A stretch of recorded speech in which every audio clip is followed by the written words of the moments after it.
વડોદરા મહાનગરપાલિકાના municipal commissioner દ્વારા craft budget રજૂ કરવામાં આવ્યું, જેમાં રહેણાંક મિલકતો તેમજ બિન રહેણાંક મિલકતોમાં ગત વર્ષની સરખામણીમાં સફાઈનો ડબલ વેરો કરવાનું રજૂ કરવામાં આવ્યું છે. જ્યારે ટ્રાયલ વર્ષોથી વડોદરા શહેરમાં સફાઈનો અભાવ છે. નાની સાંકડી શેરી ગલીઓમાં સફાઈ થતી નથી. ફક્ત મુખ્ય રોડ રસ્તા પર જ સફાઈ થાય છે. સોસાયટીઓમાં સફાઈ થતી નથી અને હવે સોસાયટીના નાગરિકો અલગથી સોસાયટીમાં ફંડ વાપરી સફાઈ કરાવે છે. જ્યારે વડોદરા મહાનગરપાલિકા કોઈ મોટા ગજાના નેતાઓ આવે ત્યારે જ વિસ્તારમાં સફાઈ કરાવવામાં આવે છે અને તેના ગયા પછી કોઈ પણ સફાઈ પ્રત્યે ધ્યાન આપવામાં આવતું નથી.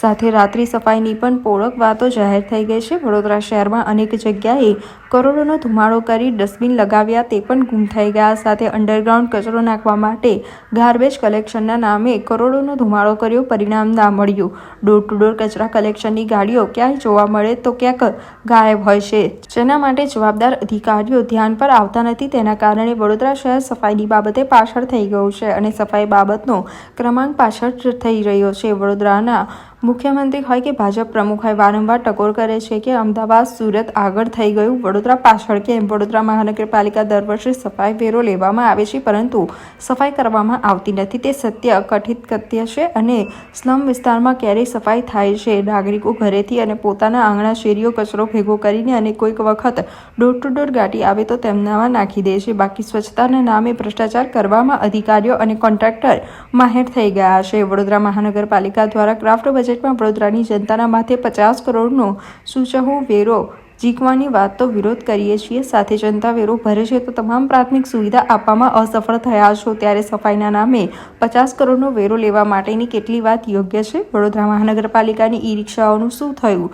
હાલ ભંગાર હાલતમાં છે અને ક્રાફ્ટ બજારમાં નવી ઈ રિક્ષા ખરીદી કરી કોને લાભ અપાવવા માંગી રહ્યા છો?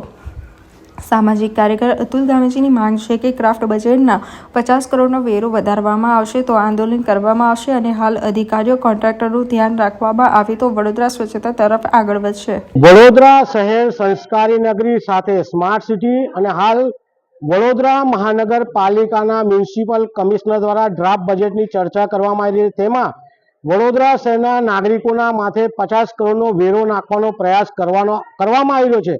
એનો અમે વિરોધ કર્યા છે. સાથે વડોદરા શહેરના સત્તાધીશો ઇન્દોરની મુલાકાતે ગયા હતા, ત્યાં ઘણું બધું શીખીને આવ્યા છે, તો તે પ્રમાણે કામ કરવું જોઈએ.